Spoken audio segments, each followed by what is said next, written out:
Morning, Rob. Congratulations to you and your guys. 37-7 win over you, Albany. I'm sure there's a lot you're happy with, but I would think that maybe Coach Blackstock had one of the game balls on Saturday, the way your special teams played. Let's just start there. Three block punts, fake field goal. How big were they in that game? Obviously, they led to points, and that's always huge. Uh, had a great week of preparation, great week of practice. The guys at Stephon Hicks, Josh Miller, Xavier Diller, those guys blocked those kicks and had a opportunity for a fourth one and just missed. And then, as you said, Joey Tomaso, um, you know, on a fake field goal in terms of the opportunity to score points. And Carter Boyd, I think, Carter Boyd did a great job punting the ball. I mean, there were Mhm. three punts that one was on the 1 yard line, one was on the seven, another one was inside around the 10 yard line. So when you have an opportunity to make teams go the long way and then hold them back there, then you put pressure on them, whether it's you're trying to return a kick or whether you're trying to get after it. Those are significant. So those guys did a fantastic job. Coach Blastock's done a great job with putting pressure on the kicking elements, and it's impacted the field position. So hat goes off to those guys. They did a great job, and we're looking to get better and keep moving forward, and on to the next opportunity, which is a really good team down in Campbell. Couple questions for you from Marty. Go ahead, Marty. We lost Marty's audio again. Not sure what's going. Yeah, he's gonna type them in. Gotta stop meeting like this, Marty.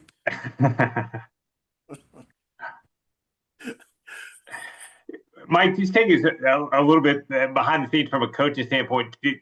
You guys have had success blocking kicks all year long. It's been really good. But is there certain times when you're going into a week where you really feel like you've got something that you might be able to take advantage of?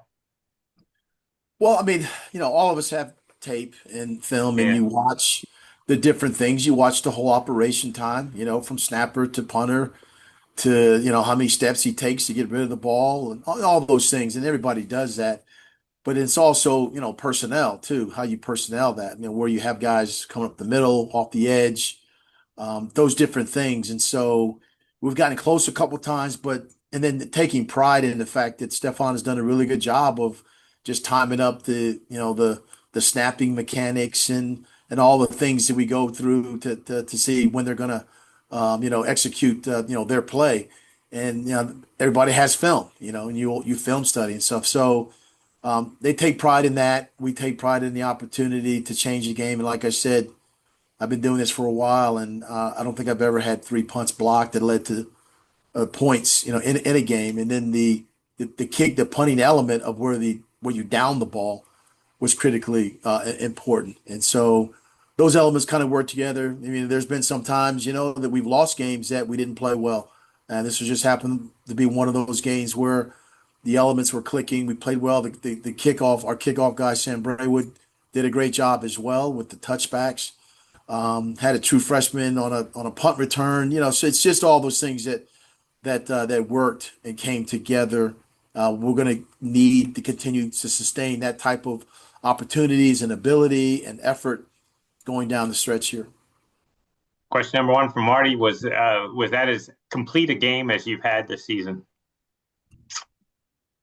Well, I would say, Marty, that when you talk about all three aspects, offense, defense, and special teams, I would say that there were a lot of positives from those elements, from third down defense to holding them under 100 yards rushing, getting a turnover, field position, special teams.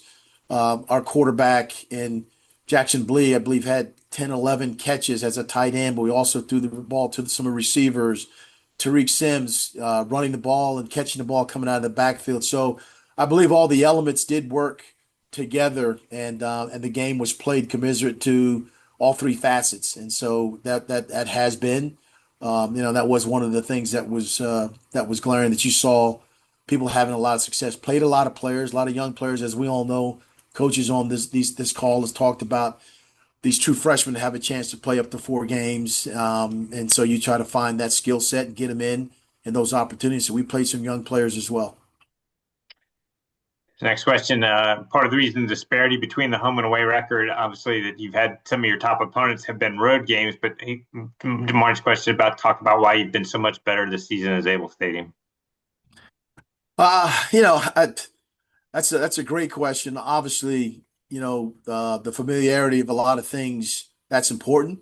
But as you said, on the road, playing really good teams, but not coming up with a victory, that's something that we need to do. But you're playing good teams, and the element of whether you're at home or away, it's still 100 yards. It's still what all that matters. What happens between the white lines? The rules are the same, and so we just got to get better and get this our first opportunity to compete and win a game on the road because it's playing between the white lines, and so that's something we're fully aware of. We embrace, we talk about it, and the only thing you do is you can play and then and turn the fortunes of that in your favor. So that's why this game coming up to us is very, very important. It's a good football team. Coach has done a really good job with his team. I know they played two FBS teams. They've been competitive against other FCS teams at the top level of this conference, and so every game in this league is you got to bring your A game, and this definitely will be one we'll need to. My final question was to talk a little bit about what walk-ons have meant to or mean to your program, and about the ceremony you'll be having for the Richmond game ahead of the Richmond game for the walk-ons. Well, I mean, hey, Farrell, the acronym was 100 each year for Rising Letterman. Over the years, has embraced and celebrated young men that have come here as walk-ons, and then at some point, earned a half a scholarship or a half a scholarship to a full scholarship. And to have guys like Mike Tomlin and Sean McDermott acknowledge some of our guys and people that have done a really good job becoming. There's two guys on my staff, Jack Armstrong and Bo Revel were guys that were walk-ons that were awarded scholarships. They're on the field performance, they're in class performance, they're in the community performance. All those things are commensurate to what Hey for All stands for, and so to recognize those men that have gone through the similar elements of, I don't know much as proving yourself, but saying, what, I do belong, and to get recognized by a group now that said we're going to recognize these guys for what they've done, and now what they're doing, not just on the football field, now in life, their professional lives. It's been really truly amazing, and we embrace what Hey for All has done, what it is doing, even in the day now of NIL and revenue sharing, all those things like that. They remain a strong entity in William Mary football. Mike, defensively, you hold Albany to 232 yards, no points through the first three quarters of the game. What were you able to do so effectively to cause them problems? Well, I think we did a good job, handling the run part of it, portion of it, and then when it's time to throw the ball, to get after them. I think they were 3 for 13 in third down situations, and then 2 for 4 fourth downs. And we were 8 for 18, but I think we were 3 for 3 or 4 for 4 in fourth downs. And so when you have an opportunity to hang on to the ball, the time of possession, because of the safeties, after a safety they had to either punt or kick off. That's giving our offense the ball once again. So you take away some of the possessions. I mean, they had 10 possessions, 5 of them were punts, and 3 of those were blocked.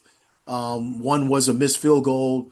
One they did get a touchdown, but then, like I said, the 2 other drives ended in fourth down, turn the ball over type thing. So I think we did a good job just playing your responsibility, having your hat in the gap, keeping the ball in front of you, those types of things, and that's what you need as you go down the stretch here, because you're going to keep playing good football teams, and and that's the goal is to keep getting ready for the next opponent, which is going to be a good football team on the road. That any success we need to have is going to have to come out of all 3 elements playing at a high level. Before I let you go, let's talk about that opponent as you head to Campbell. What are some of the challenges they present for you? Yeah, they've always been a big, big team, athletic team. The quarterback does a great job. Camden Six Killer. I mean, what a name right there, man. That's an NIL name right there. So and he does a good job for him. You know, he's surrounded by a strong running back and some receivers. Like I said, they got a big offensive line. Defensively, they're highly athletic. You know, coaches always had a good bevy of guys that are in there that are competing. Special teams wise, they got a really good kicker punter that's done things with demonstrated performance on the field. And like I said, it's an away game, and it's important for us to go on the road and be highly competitive going down the stretch here to realize any of the goals or the opportunities that may be in front of us. All right, Mike, thanks as always for the time today. Safe travels to Buies Creek.